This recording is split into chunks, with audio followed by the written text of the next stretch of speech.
Welcome to the Danny Clinkscale Reasonably Irreverent podcast. Insightful and witty commentary, probing interviews, and detours from the beaten path. Welcome to Arts and Lifestyle Wednesday, presented by Cinematic Visions, and another edition of Danny and Tim's Music Scene with Tim Finn. It's always a pleasure to get together with him bi-weekly and talk about all things music, or all things music that move us. And some of the things that move us are people passing on, either tragically or after living a long and glorious life.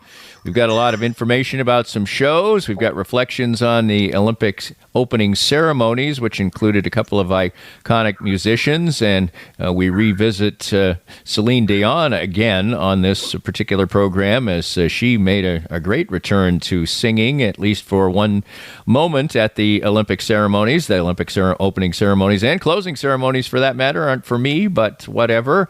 We have some passings, as I mentioned. Conan O'Brien has now become what this is, a podcaster in general, but I guess he's a musician of sorts. But he has a lot of musician friends, enough to the point that he closed the Newport Folk Festival this week. And we got recommendations on upcoming shows within the next 6 weeks or so. So lots of cool things to visit upon, including a guilty pleasure for me, which will start off things coming up next. It's Danny and Tim's Music Scene, part of Arts and Lifestyle Wednesday, presented by Cinematic Visions. More of Danny's Reasonably Irreverent podcast after this.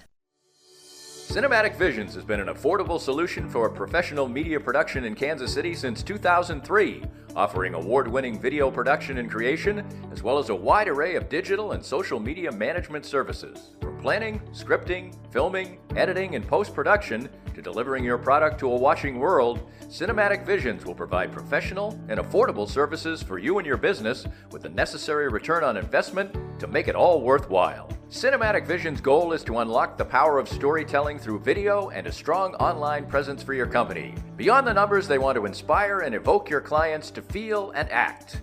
Let my friends at Cinematic Visions embed your brand where it belongs, in your customers' minds. You can find them online at cinematicvisions.com or with a quick phone call at 816-600-6300. We're here at the 23rd Street Brewery with Matt Llewellyn. And Matt, you've got a great menu. You fine-tuned it a little bit. Great beers. There's always something to be had to put a smile on your face at the 23rd Street Brewery. Oh, you bet. And Brian Haney would always say, come have the Haney turkey stack. Bill Self would say, come have the Bill Self pasta.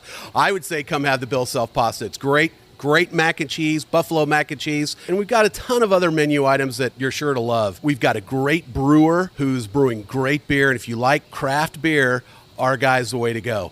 And we're making great drinks, too. There's a great new distillery in the state of Kansas called Llewellyn Distillery. My brother's doing that. He makes some great whiskey and vodka and rum, and we're doing all kinds of great drinks with those beverages. Always fun to be had at the 23rd Street Brewery, 23rd and Castle. Come on by anytime and have a good time. If you'd like to join these and other fine sponsors and market your business to Kansas City's #1 variety podcast, contact us at danny@dannyclinkscale.com. Look forward to working with you. Welcome back. And last Thursday, I did something by myself because that's probably what I would have to do, which was to go to see 38 Special in concert at the Stormont Vale Amphitheater, I think it's called, in Topeka. I went there by myself. I made it a night. I didn't want to drive, so I stayed over. It was a Topeka festival for me, and 38 Special was what they are now, which is pretty much Donnie Barnes and a group of musicians who've been with him for a long, long time. The other surviving member, Johnny Van Zandt, had to quit in 2019 due to inner ear issues. And I was just struck, Tim, first of all, it was a good crowd. I'll get into the ticketing aspect of it or afterwards. It was a good crowd, not a great crowd. I think they had it maybe curtained off at about 4,000, and maybe it was two-thirds full. So it was a nice crowd. And I was struck by just how professional Donnie Barnes and 38 Special are. I've seen them now 3 times in the last 5 years and 4 times overall. And the show is almost exactly the same. They play the hits, and they throw out all the rock and roll tropes. There's smoke shows, and there's a drum solo, and there's melodic tunes. And one thing that also was striking to me is I was next to 4 people who couldn't have been more than 20. I don't even know how they were drinking in there. Anyway, they were having the time of their lives. It was mostly a crowd of baby boomers, but there were quite a few people who obviously their parents must have gotten them into 38 Special. But I was really struck by the professionalism and the enthusiasm for something that they still do over 100 shows a year that might get a little old. I don't know.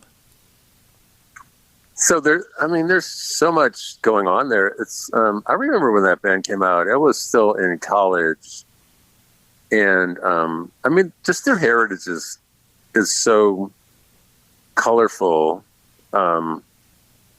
Their name of the band, but I always thought their songwriting was really good. I liked so many of their songs. Yep. Like I saw them at Starlight, one of those weird 38 Special, Ted Nugent and a weird Styx or REO Speedwagon. Like what? None of those bands like each other, but you know what? It was packed, and it was 38 Special usually open, and people were there to watch them. And their songwriting. I'm going to go out on a limb here and just say it's so easy to sing along to. There's like this McCartney Badfinger slightly vibe going through it because it's really well written. It's Southern rock, but it's not not Skinner. It's not Southern pop rock. I would call it kind of actually. Yeah, I mean I get why people like the songs. I did. So I think the question is like that music is 40 years old, really. Yeah. And it's not like people beg for it, but they associate it with a time in their life like we do. Mm-hmm. And they want to relive it. It's just a whole testimony to the live music, right. Mystique. And also, it doesn't matter if that was the only music you listened to growing up, you want to hear it anytime you can. Like that's me with Tom Petty. Like I would travel to see, traveled to see a bunch of bands, but it is a little, because this band was such, I would say they were peripheral. They had hits, I know, but in the annals of rock and roll, they're not right. They're not in chapter 1. I don't know what chapter they're in, but it's in 3 digits probably. But yes, but it's fine. Yes. Like they're still making a living. It was fine and it was fun. Now I'll say this is probably just something that I should realize better, and aftermarket buyers and everything. But I bought these tickets months ago, and I paid a lot of money to sit up close. It was over 3 digits, and at the time I bought them, which was a long time ago, at least 3 or 4 months. When you went on the seating chart, it looked like I had to hustle. Most of the seats were full. And when I was there, almost not very many of the real expensive seats were sold. Now, as soon as it got to the next level, those places were full, whatever. Mm-hmm. But either the ticket buyers just eat the tickets or they just put a bunch of green dots on the chart so you'll buy them.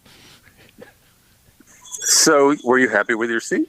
I was happy with my seat. Yes, I was fine with it. But, I might have said, nah, I'm not close enough or whatever, because I can't imagine people. I think the whole, we know the whole ticket universe is so cutthroat and everything right now that they're trying to squeeze every dime and nickel out of every show and every ticket that they can right now, because it's kind of a bloodbath.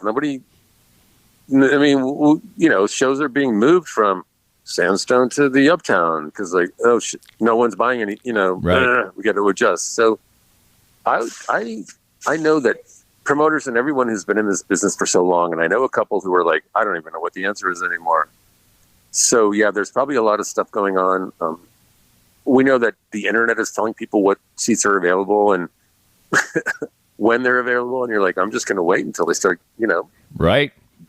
BOGO or whatever, maybe I'll learn my lesson or whatever. I don't know. But anyway, I was probably going to buy a good ticket, and I got a good ticket. And for that matter, my ticket was in the 10th row, and I watched the whole show from the 2nd row. So you go. It was a lot of fun.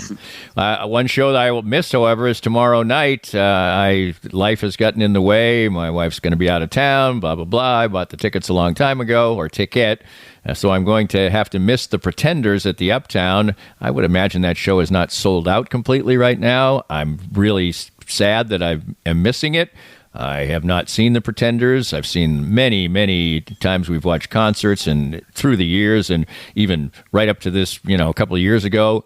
She and the band is always good. She always picks a fine guitarist. The guitarist, of course, is long past. Martin Chambers still plays the drums. She's a interesting and soulful and full of spit and vinegar person, but still puts on a great show that I'm going to miss. Yeah, so I've seen them twice, like in 2009 and 2010 or something. I saw them at the Ameristar, which was like, I was like sad that they were a casino band, but it was packed and it was just amazing. It was blindsidingly good. The first time I saw her live, I love that band. I never had a chance to see them. So, and she was just a force. I think she's like we love a lot of the women like her who are militant and, out there acting like rock stars. And I think she's equal to or above any of them because she's so true. And then, so that was 2009 or 2010, but I saw them at the Uptown probably, it was before I got married. So it was probably in 2015 or 16, but, I got the same feeling. Different band. Right. Like you said, it's her and Martin Chambers, but, her voice was there. Her attitude was there. She writes songs, so her voice is not an issue. She can sing those songs because they're in her range, and she still has the ferocity. It's just, and those first few records were just so brilliant. They're one of my favorite all-time bands. Their first record is on number one on my favorite debut records because it's just so perfect. So, yeah, I would probably go see them again. I've had two really satisfying moments with them. Right. So I'm like, I might just leave it alone, but yeah. Yes, that's always the conundrum. Well, I've mentioned this before, and I'll mention it again. Your Facebook page is a great font of information for music people, and I saw your post the other day about ELO will be in St. Louis in September. And did they just announce this late, or did you just stumble upon it? Or it's Jeff Lynne's ELO, and the way you were speaking about it before we started has maybe changed my mind about whether I want to go see it or not. From no to yes. Well, it was the same tour that was. It came through a few years ago. I don't remember exactly what, but my daughter lives in Fort Worth. They were coming to Dallas, and I was thinking about going down, and then to see them, and I just thought, I didn't do it. But I know friends who did, because I mentioned, I think I'm going to go, and then I didn't go and didn't mention it. But they're like, hey, are you here? Like, you're missing a great show. It's an amazing show. So it's him. I don't know who else is with his ensemble. Doesn't matter. It doesn't matter either. Those songs, he is...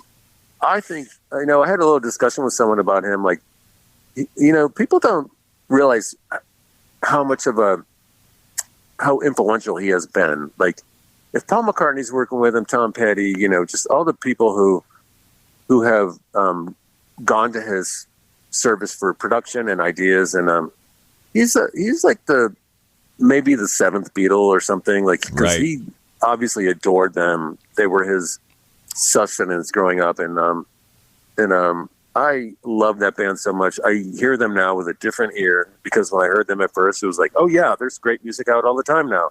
I'm in 11th grade. Who cares? Everything's great. But now you hear it and go, no one was ever like that. They're like the Cars to me, or just bands that no one sounds like. No one, because someone at the helm, like whether it was Rick Ocasek or Jeff Lynne, had these ideas going on. And so I posted that, and I just remember I had 8 people going, oh, I'm dropping everything and going. I'm not missing this again. So, well, I mean, I don't know how it couldn't be good, because he's not going to bring in, he's going to spend money. Yeah, he's going to make it good. Yeah. Yes, absolutely. There'll be top quality musicians there for sure. Well, obviously he was ruling the airwaves in the 80s, and now I'm sure these arena shows will sell out. I can't imagine that they won't. But we've got some other, maybe more under the radar people to talk about, influential legends